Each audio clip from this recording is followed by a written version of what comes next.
Hi guys, Harry and Hugo here in our private facility, Fitness Studio 46. And today we are going to be showing you guys how to perform the single leg hip thrust. The first thing we need for the single leg hip thrust is somewhere to elevate your shoulders. We're using an exercise bench because this is generally accessible to most gym goers. However, depending on the length of your shins, you may need something slightly lower or something slightly higher.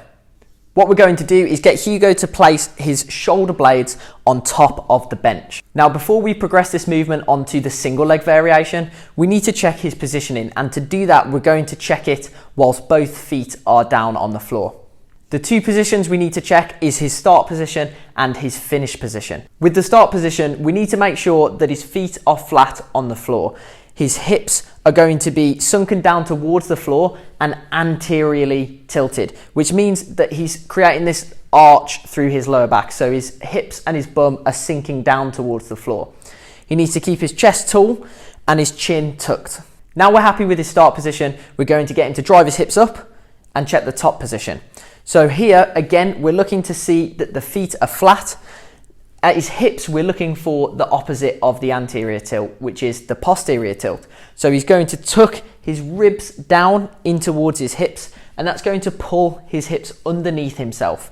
His ribs are staying down, and his chin, again, is remaining tucked, so he can look straight across ahead of himself. As he takes his leg away, we have a tendency of seeing people's hips drop. But what I want you to do is visualize that you have a glass of water resting on your stomach.